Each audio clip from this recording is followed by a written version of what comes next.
করি যে আজকে বিশেষ করে প্রধান উপদেষ্টা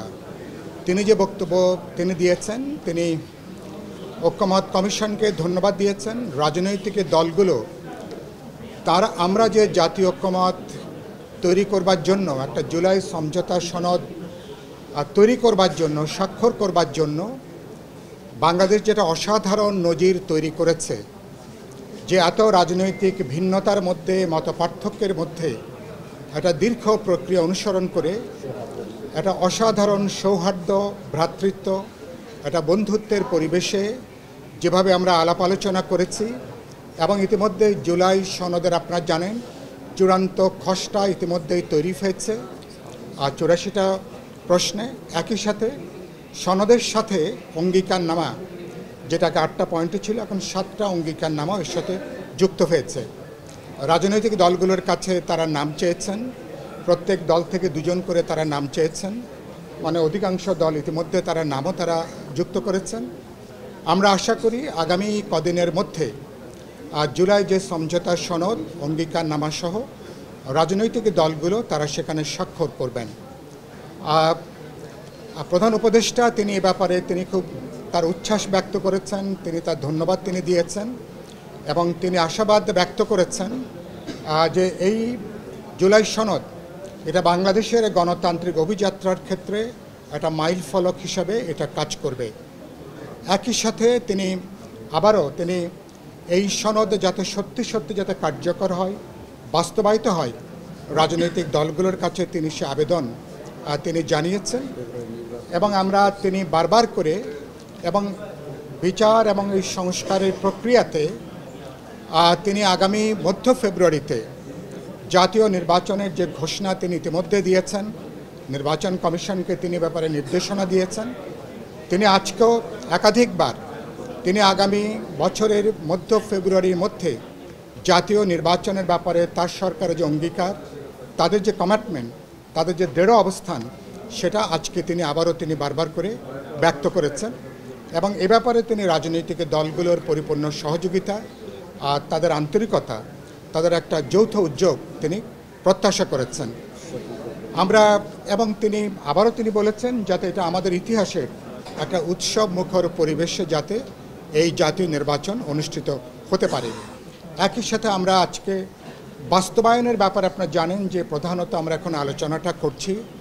এই জুলাই সনদে তার বাস্তবায়নের প্রক্রিয়াটা নিয়ে। তো সেটা নিয়ে তো আপনার বিভিন্ন মতামত আছে, এই মতামতের মধ্যে কিছু রাজনৈতিক মতপার্থক্য আছে আর সে পার্থক্যটা আজকেও বিভিন্ন দলের আলোচনার মধ্য দিয়ে যেটা বেরিয়ে এসছে। তো আমরা যেটা বিপ্লবী ওয়ার্কার্স পার্টি বা গণতন্ত্র মঞ্চের দিক থেকে আমরা যে আলোচনাগুলো নিজেরা করেছি, আজকেও যে কথাটা এসছে যে আমরা বাস্তবায়নটাকে আমরা এমনভাবে করতে চাই যাতে যেটা আইনি সুরক্ষার ব্যাপারটা ভবিষ্যতে এটা উচ্চ আদালতে যাতে এটা চ্যালেঞ্জ না হয়, যাতে পুরো এটাকে এমনভাবে করতে আমরা চাই যাতে পরে উচ্চ আদালত অথবা নাগরিকদের তাদের কোনো অভিযোগের কারণে, কোনো রিট পিটিশনের কারণের জন্য যাতে আবার উল্টে না যায়, সেই জায়গা থেকে আমরা মনে করি কারণ এটা বিভিন্ন প্রস্তাবনা যেগুলো আছে তার মধ্যে আমরা দেখেছি যে যেই সংবিধানের 106 ধারাতে যেভাবে আমরা উচ্চ আদালতের একটা মতামতের ভিত্তিতে সরকার গঠিত হয়েছে, যেহেতু রাজনৈতিক দলগুলোর মধ্যে সনদ নিয়ে একটা ঐক্যমতের জায়গা আছে, অঙ্গীকারনামায় আমাদের একটা ঐক্যবদ্ধতা আছে, সেই জায়গা থেকে প্রধান উপদেষ্টা তিনি যথাযথ মাধ্যমে তিনি উচ্চ আদালতের কাছে তিনি এই ব্যাপারে একটা মতামত তিনি চাইতে পারেন এবং আমরা আশা করি এবং তাহলে সেটা এবং উচ্চ আদালত এ ব্যাপারে রাজনৈতিক দল এবং জনগণের প্রত্যাশা অনুযায়ী তারা একটা মতামত তারা হয়তো গঠন করবেন, কোনভাবে আইনি সুরক্ষা প্রদান করলে সনদের বাস্তবায়ন বা তার কার্যকারিতাকে নিশ্চিত করা যাবে। কিন্তু আমরা যেটা বলে আমি আমার কথাটা শেষ করব, আমরা মনে করি রাজনৈতিক দলগুলো যখন আমরা জুলাই সনদে স্বাক্ষর করছি, যখন আমরা অঙ্গীকারনামায় স্বাক্ষর করছি, তখন এটা একটা পাবলিক কমিটমেন্ট, এটা জনগণের কাছে আমাদের রাজনৈতিক অবস্থান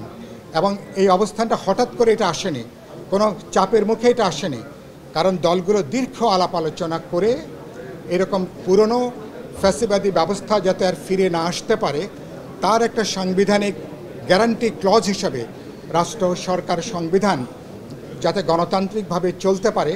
যাতে ক্ষমতার ভারসাম্যটা নিশ্চিত হয়, সেই লক্ষ্যে তো এই আলোচনা। তাহলে দলগুলোর এগুলো একটা পাবলিক কমিটমেন্ট। এটা আমরা আশা করি এটাই যথেষ্ট বিবেচিত হওয়া উচিত। তারপর আমরা মনে করি উচ্চ আদালত থেকে যদি এরকম একটা মতামত, যদি আমরা কোনো একটা পরামর্শ পাই, আইনি সুরক্ষার ব্যাপারে তারা যদি কোনো পরামর্শ দেন, সেটাকে আমরা গ্রহণ করব। এবং আমি মনে করি দলগুলো আলাপ আলোচনা করে সে ব্যাপারে আমরা ঐক্যমতের জায়গাটা আসতে পারি। একটা বিষয় আলোচনা এসছে যে আমরা এই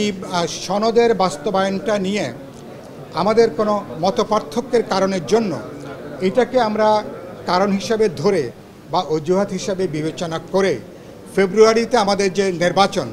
17 বছর ধরে এদেশের মানুষ তার নির্বাচিত জনপ্রতিনিধি, নির্বাচিত পার্লামেন্ট, নির্বাচিত সরকারের জন্য মানুষের যে বিপুল প্রত্যাশা, মানুষ যেভাবে মুখিয়ে আছে, সেই নির্বাচন কোনোভাবেই যাতে ভণ্ডুল হয়ে না যায়, নির্বাচন কোনোভাবে যাতে ঝুঁকির মধ্যে না পড়ে, নির্বাচন কোনোভাবেই যাতে অনিশ্চিত হয়ে না যায়, এই ব্যাপারটা আমরা মনে করি সকল রাজনৈতিক দল সরকারি বিবেচনার মধ্যে থাকবে। সরকার আজকে বারবার করে তারা তাদের প্রতিজ্ঞা এবং তাদের প্রস্তুতির ব্যাপারটাও তারা জানিয়েছেন। আইন উপদেষ্টা খুব নির্দিষ্টভাবে তিনি যেটা বলেছেন, ইতিমধ্যে অর্ধেকের বেশি সুপারিশ যেগুলো সংবিধানের বাইরে যে সংস্কার প্রস্তাব, ইতিমধ্যে সেটা কার্যকরী হয়েছে এবং তারা আশা করেন আগামী 30শে নভেম্বরের আগে বাকি যে সনদ যেগুলো আছে, যেটা সংবিধানের বাইরে অন্যান্য গুরুত্বপূর্ণ সংস্কার প্রস্তাবনা, এগুলোকে তারা কার্যকারী করতে পারবেন। এবং আমরা আশা করি আগামী অক্টোবর সর্বশেষ নভেম্বর মাসের মধ্যে নির্বাচন কমিশন একটা অবাধ বিশ্বাসযোগ্য নির্বাচনের জন্য তারা যে 24টা কাজের